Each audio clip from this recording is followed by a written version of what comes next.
మా టీచర్ పేరు హర్షిని అక్క. నేను ఇప్పుడు 10th క్లాస్ కండక్ట్ వర్క్ చదువుతున్నాను.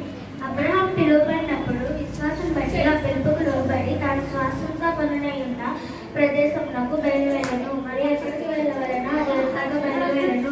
హెబ్రీలు 11:8 నా నడుము జన్ములను నీకు శ్వాసముగాను భూమిని దిగంతముల వరకు సొత్తుగాను ఇచ్చేదను. కీర్తనలు 2:8 కాగా దేవుని వారి మూలికలు విని అబ్రహాము ఇస్సాకు యాకోబులతో తాను చేసిన నిబంధనను జ్ఞాపకం చేసుకున్నాను.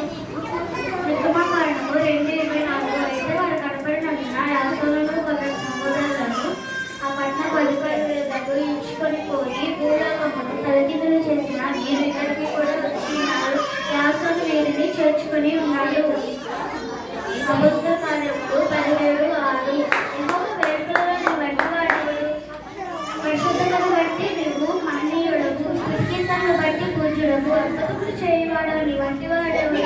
నిర్గమకాండము 15:11 నేను నా తండ్రి ఆజ్ఞను గైకొనిన నీ ప్రేమను నిలిచిన ప్రకారము మీరు నా ఆజ్ఞను గైకొనిన నా ప్రేమను నిలిచిందురు.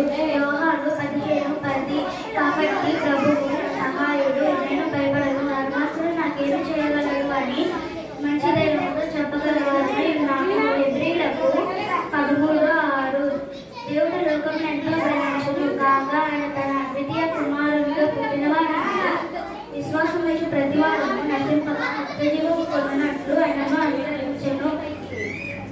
యోహాను 3:16 అమూల్యమైన రక్తం చేత అనగా నిర్దోషమును అమూల్యమైన గొర్రెపిల్ల వంటి క్రీస్తు రక్తము చేత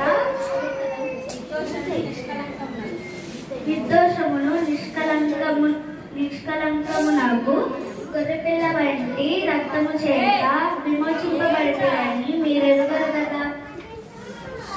1 పేతురు 1:19